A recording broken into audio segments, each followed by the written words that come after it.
એ પોતે આદિવાસી છે, એના આધાર કાર્ડ, ચૂંટણી કાર્ડ, તમામ વસ્તુ મેં મારી પાસે ડોક્યુમેન્ટ બી છે. એના તમામ છોકરાઓની પછાડી, એના બાળકોની પછાડી પણ આદિવાસી એટલે વસાવા શબ્દ લખાવવામાં આવેલો છે. એ બાબતમાં લઈને મેં તમામ ડોક્યુમેન્ટ બી મેળવ્યા છે. લોકોએ બિન આદિવાસી હોવા છતાં આદિવાસીના સર્ટિફિકેટ મેળવ્યા છે.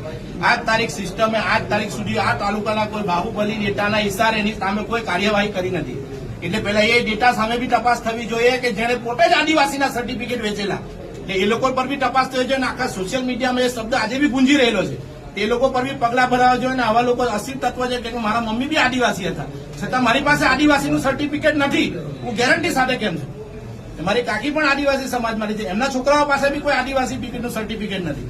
એટલે એક બિન આદિવાસી વ્યક્તિ આદિવાસીનું સર્ટિફિકેટ મેળવતો હોય, આ દેશના મૂળભૂત વ્યક્તિઓ જે મૂળ નાગરિક છે, મૂળ માલિક છે આ દેશના, એના અધિકારો પર જે તરાપ મારવાનો સરકાર તરફથી જે પ્રયાસ થઈ રહેલો છે, એની પર તાત્કાલિક અંકુશ થવો જોઈએ, તાત્કાલિક પગલા ભરવા જોઈએ. આવા ઇસમો સામે ખોટા ડોક્યુમેન્ટ બનાવવાનો ભારત સરકારનો ગુનો દાખલ થયો છે.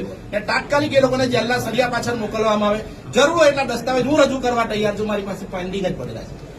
આવેદનપત્રો દેવા માટે છે, એનો નિરાકરણ જે તે ટાઈમે આપતા રહેજો. દરેક જે કોઈ આ ગુજરાત સરકારના જે કોઈ નેતાએ બિન આદિવાસી લોકોને આદિવાસીના સર્ટિફિકેટ વેચેલા છે, એની પર રાષ્ટ્રદ્રોહનો ગુનો દાખલ થવો જોઈએ એવી મારી માંગ છે. હવે એક જ બાબતમાં અમે 25 વાર આવેદનપત્ર આપવાના નથી. અમને જે આપેલું છે એનું કામ યોગ્ય થાય અને જલ્દી તપાસ કરીને અમને જાણ કરવા વિનંતી. નિશ્ચિત કોપી લઈ આવજો.